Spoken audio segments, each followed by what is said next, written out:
The sun's energy will destroy the roof on your car. It will destroy your upholstery. The sun's energy will destroy your paint job. There's only one thing that can actually use the sun's energy: chlorophyll. And one little plant cell is more complex than a space shuttle. Cover more on that on video 4. Now, evolution violates the second law, and evolution is wrong. Okay? This textbook shows the kids a fossil starfish. And it says 3.4 billion years old, the remains of the early ancestors of modern human beings. Was your great-great-great-great-great-great-great-great-great-great-grandpa a starfish? How about Discover Magazine, November 2004. Was your ancestor a sea sponge? This is your ancestor. Wow, who's your daddy?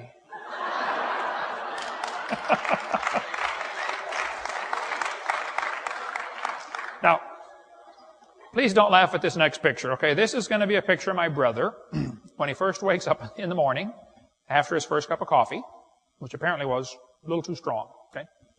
By the way, I got to warn these kids. Kids, listen carefully. Do not drink coffee. Because if you drink coffee when you're young, when you get married, your babies will be born naked and illiterate. And tea is worse. There was an Indian once that drank 4 gallons of iced tea. That night, he drowned in his teepee. Be careful with that stuff. That's deadly. Anyway, this will be my brother. Now, please don't laugh. He can't help it. There he is, right there. Notice what the textbook says. 30 million years ago. Now, kids, let me translate that for you. Anytime a textbook says millions of years ago, what it means is long ago and far away. That means a fairy tale is coming next, okay? That's your warning, fairy tale coming up. 30 million years ago, these critters evolved. Well, there's that word again. You got to watch that one. It says they're ancestral to both humans and modern apes. Ancestors to humans? Grandpa? What big eyes you have, Grandpa. The better to see you with, my boy. You know, we've been teaching kids they're nothing but an animal, and today, a lot of them act like animals. Even Barbara Reynolds figured it out. She said, your kids go ape in school? Here's why. He's being taught evolution. Guess what, Johnny? You're an animal and share a common heritage with earthworms. You mean I'm just an animal? Okay. Have you ever stopped and thought that possibly what we're teaching the kids is maybe affecting how they behave? What you believe determines how you behave. Kids are taught today, you know, that you're just an animal. The rock music these days is all full of death and destruction and blood. Well, the Bible says, they that hate me love death. Kids are taught today there are no absolutes. I was in a debate one time and this professor said, Hovind, there are no absolutes. I said, are you absolutely sure? Blew his little brain. Now, hold on a minute. How can I be absolutely sure? There's no absolutes. I was speaking in a public school in Pennsylvania a couple years ago, and this kid sat on the second row, and he said, Hovind, I'm an atheist.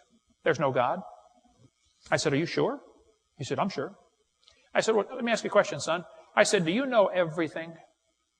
He said, oh, no. I said, okay, well, good. I said, do you think maybe you know half of everything?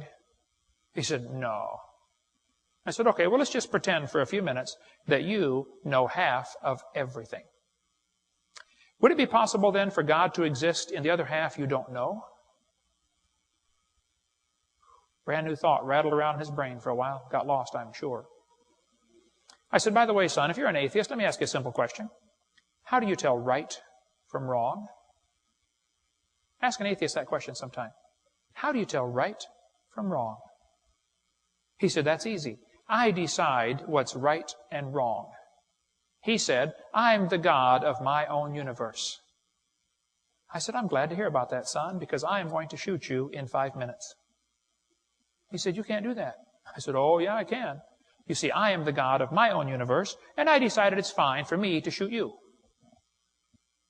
You see where that logic would lead in a hurry? If every man did that which was right in his own eyes, like the book of Judges says, serious problems for society, big time.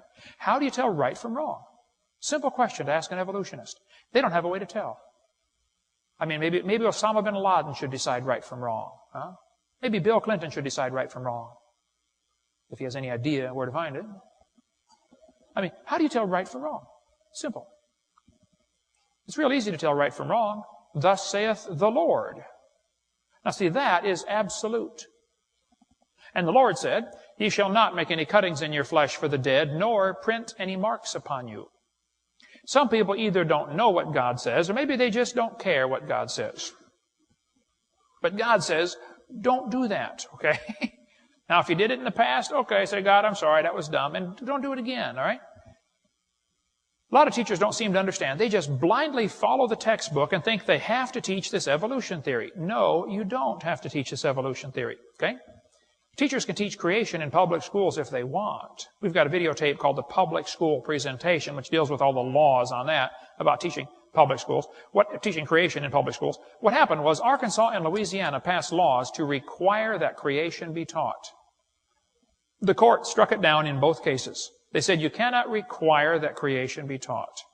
They said the teachers can teach it if they want, but it has to be voluntary on the teacher's part. Even Stephen Gould said, no statute exists in any state to bar instruction in creation science. It could be taught before and it can be taught now. He was commenting on the 1987 Supreme Court decision. What's happened, though, the ACLU, the American Communist Lawyers Union, they have tried really hard to spread the propaganda around that you cannot talk about creation in the public schools, and that's just simply not true. It's always been perfectly fine to teach creation in the public schools. There's never been a law against that at all, okay? But if a teacher gets up in front of their class and the teacher says, okay, kid, listen, you started off like a slime and you slowly evolved to a human. You don't need to be a genius to figure out that teaching is going to destroy some kid's faith in the Bible. And anybody that destroys a child's faith better read what Jesus said about that. He said, whoso shall offend one of these little ones which believe in me, it were better for him that a millstone were hanged about his neck and he were drowned in the depth of the sea. Anybody that teaches evolution is in trouble when they stand before God. The Bible says, be not many masters, knowing we shall receive the greater condemnation.